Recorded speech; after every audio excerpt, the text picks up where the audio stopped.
Hello అండి, welcome to my channel. నేనైతే ఈరోజు veg biryani chicken gravy curry అయితే చేపిస్తున్నామండి. ఎందుకంటే మా చిన్నమ్మాయి పుట్టినరోజు అనమాట. బయట వాళ్ళకి ఫుడ్ పెట్టాలని చెప్పి ఈ రెండు అయితే ప్రిపేర్ చేపిస్తున్నాం.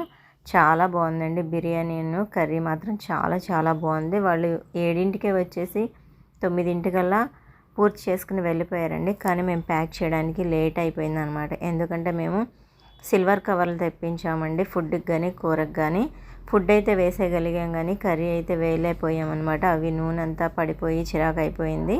దానివల్ల మళ్ళీ బాక్సులు తెప్పించి మేము ప్యాక్ చేసేపటికి బాగా లేట్ అయిపోయిందనమాట. ఇది వచ్చి ఇప్పుడు గ్రీన్ ఎల్లో కలర్ అయితే వేస్తున్నారండి. ఫుడ్ కలర్ఫుల్గా కనిపించాలి, తినడానికి బాగుండాలి అని చెప్పి ఇంకా మేము అవన్నీ తెప్పించి మేము ప్యాక్ చేసేపటికి 1 గంట అయిపోయిందండి. మామూలుగా అయితే 11ంటికల్లా ఇచ్చేయాలి మనం. ఎందుకంటే ఎండాకాలం ఎక్కువసేపు రోడ్డు మీద ఎవరు ఉండలేరు కదా, కానీ కుదరలేదు.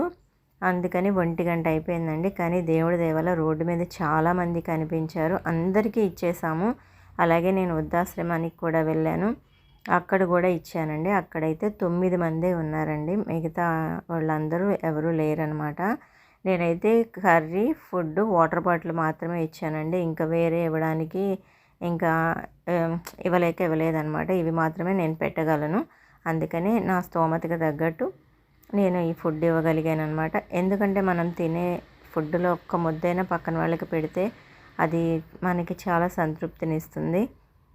చాలామంది ఫుడ్ లేక బాధపడుతున్నారు కదా. నేనైతే నెలకు ఒకసారి ఇవ్వగలనండి. ఒక్కొక్కసారి నెలకు కూడా ఇవ్వలేనమాట. నా దగ్గర మనీ ఉన్నప్పుడల్లా ఇలా ఇస్తూ ఉంటాను. ఇదేనండి వృద్ధాశ్రమం. ఇక్కడ కూడా వచ్చి ఇచ్చాను, కానీ ఇక్కడ తినేశారు నేను వచ్చేపాటికి. అందుకనే ఈవినింగ్ తింటామమ్మా అన్నారనమాట.